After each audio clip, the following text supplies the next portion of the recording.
Good evening, my good tenant. If you're anything like me, I like speed. I like fast. So in this video, we're going to go over the top 5 frames in Warframe for doing fishes and just missions in general. Some of these frames will be really good for those of you that haven't unlocked Steel Path and are wanting to speed run the star chart. I do want to say that these mods that I've shown in these builds are late game mods, so just use what you have available and substitute accordingly. Let's get into the video. The first frame we're going to talk about is, you guessed it, the old faithful Volt. The OG speed boy and just one of the most versatile frames in Warframe, hands down.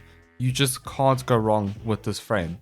His second ability allows you to gracefully glide through missions like a swan and just speed through everything smoothly. Now for the setup we run, we obviously just build straight strength because it scales off his second ability, and then we can also put speed mods like Rush, Maglev. Maglev is not directly speed, but it gives you extra slide and lower friction, so you can slide further and move a lot smoother in quotation marks. However, this may be annoying to some of you, so you can change this out as well for something else. Maybe for his augment to give you extra damage as well, which is Shock Trooper. This is really good for Steel Path and certain weapons. Then we run Speed Drift here as well. Then Growing Power, Archon Stretch, Umbral Intensify, Narrow Minded, Blind Rage, Transient Fortitude, and Rolling Guard for survivability. The arcanes are literally flexible. You choose whatever you want.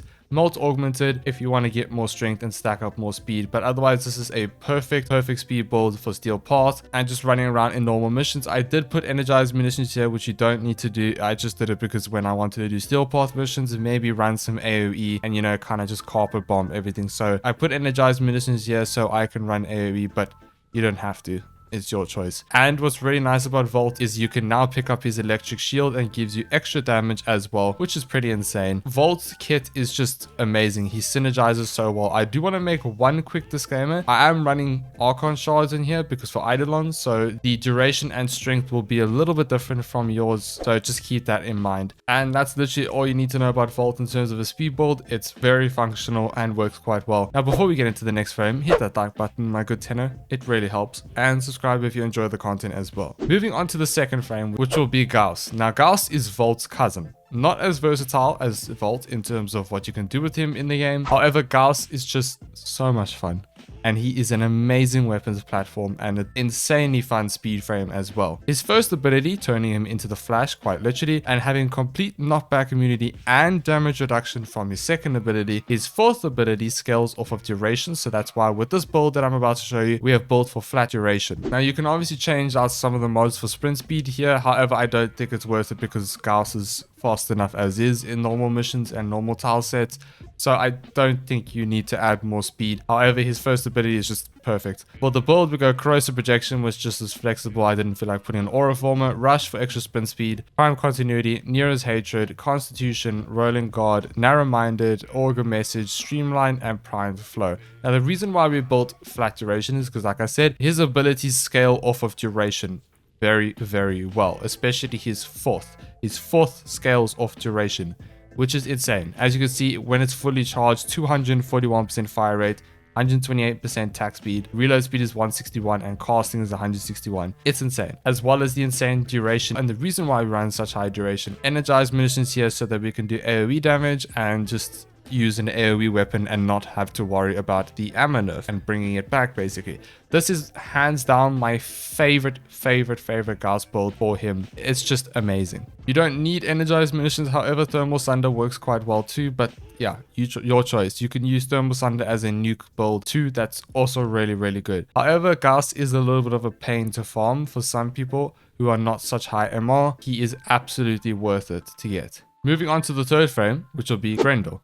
Because ball. We love rolling around as a ball. It is fun. Now this is the kind of a meme build, but speed. We like speed. Grendel has recently been reworked, and for the tiny bit that I managed to play him, he is so much fun. Now for the setup that we run, this is a troll build, so I put on Infested Mobility. However, this is just me testing. You don't need to put on Infested Mobility. Don't bother putting this on. His third ability allows you to turn into a ball and roll around at quite a good speed. Then you slap on Catapult, which is the pulverized augment, which launches Grendel in the direction that you aim, and it costs 5 energy to do so, and trust me, this thing launches you very fast. Sprint Boost, Rush, Rolling Guard, Blind Rage, Streamline, Primed Continuity, Speed Drift, Prime Flow, and auger reach. Like I always say, the arcanes are flexible. They are not absolutely needed here. This is just a fun rolling around, grabbing everything. I would suggest using his force with this so that you can actually move around and kill enemies. It just remove infested mobility. I just put it on for stream when we were having fun. Overall, Grendel is really fun at the moment, like a lot of fun, and he's quite cool, and he's actually quite strong too. Moving on to the next frame,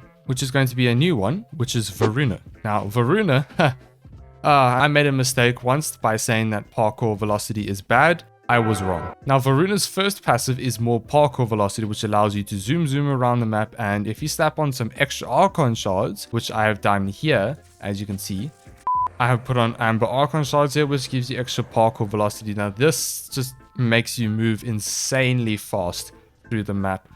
In terms of the build, well, there is no real build that you actually need because you're using her first passive and then you're using Archon shards to move around fast. However, this is just a build that I threw together when I first made Voruna, which is really good and really functional. Breeze with Spite, Primed Continuity, Augur Message, Transient Fortitude, Overextended, Umbral Intensify, Rolling Guard, Equilibrium because of her third, and then Archon Flow. Archon Strike and Multi-Augmented, these are flexible. This works really well for Steel Part, and if you manage to get this in star chart, this will work really well as well. Voruna is very strong, just glass cannony, and she's an amazing melee frame, which is what she's designed for. So yeah, not a bad pick. Voruna is a surprising one in terms of when she came out. I did not expect her to be so fast, and I was very wrong in saying that parkour velocity is bad. Parkour velocity is fun. Voruna, great choice if you want to have something slightly different. Then the last one, which I am very sorry to say. You know the answer. You know who it is. It's the fastest frame in the game, and it will be Titania.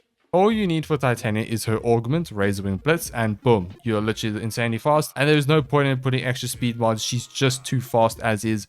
She's brilliant nuke frame and a brilliant speed frame. Here is the build that I run. This is the one I suggest for everyone. You subsume over Thermal Sunder here. If you are doing this for star chart, you don't actually need any of this for the helmet segment. You can just run a normal build like this. This will work perfectly fine.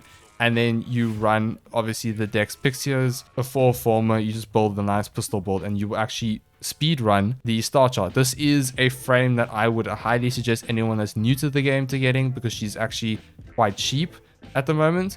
And you can definitely make about 60 platinum if you grind a little bit in the early game, and then buy her, build her, put some Former into it, and you will be able to kill bosses quickly. You'll be able to kill enemies quickly with her Pixias. These are the two builds that you can run. We just build for a little bit of range, efficiency, and duration.